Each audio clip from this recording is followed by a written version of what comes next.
दालचीनी को कागज के तौलिए पर रखें और परिणाम से आप हैरान हो जाएंगे। इसे सीखने के बाद मुझे इस समस्या का सामना करने की कोई जरूरत नहीं पड़ी।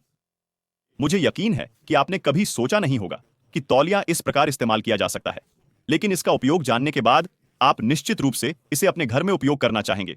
एक टाउटल पेपर उठाएं और इसे सीधा करने का प्रयास करें। इसे फैलाने के लिए अपना हाथ उस पर चलाएं जब तक कागज ठीक से न खिल जाए। इसके बाद हम दालचीनी पाउडर का उपयोग करेंगे, लेकिन दालचीनी डालने से पहले कागज की छोर से थोड़ी दूरी रखना जरूरी है।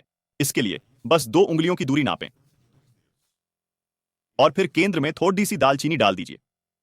इसे जैसे कि एक सीधी लाइन हो ऐसे ही छोड़ दें। अगले कदम में हमें बेई पत्ती की भी जरूरत होगी।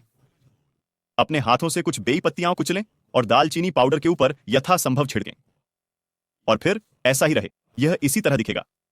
अब आपको बस इसे अच्छी तरह से रोल करने और सुरक्षित करने की आवश्यकता है।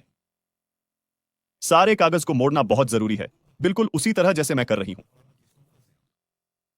मैं समझता हूं कि आप द्वारा प्रश्न किया जा रहा है कि इसका उपयोग क्या है।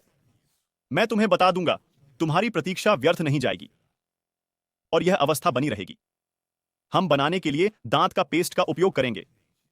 सिर्फ उंगली से अद्धभार पकड़ो और फिर इसे सारे कागज पर फैलाओ। मैं यहां इस रंगीन पेस्ट का उपयोग कर रहा हूं, पर तुम अपने घर की किंवदंती का उपयोग कर सकते हो। इसके बाद हमारी सलाह को एक कंटेनर में रखो और यह तैयार होता जा रहा है। अब बस एक छोर को बालू करो।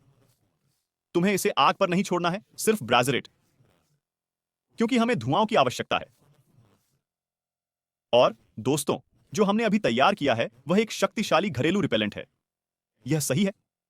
दालचीनी अपनी भेदी गंध के कारण एक मजबूत कीट निवारण है, जो सभी प्रकार के कीड़ों को दूर करने में मदद करेगा, जैसे कि मच्छर, मुखबिर, मधुमक्खियां, भ्रष्ट, तिल और कुछ प्रकार की मकड़ियां। यह साइटों और खेतों का उपयोग करने के लिए बहुत महत्वपूर्ण है, क्योंकि इन स्थानों पर कीट खुली हुई है। इसीलिए अपने घर में इसे बनाने के लिए जरूर करें। आप निश्चित रूप से परिणामों से प्रसन्न होंगे।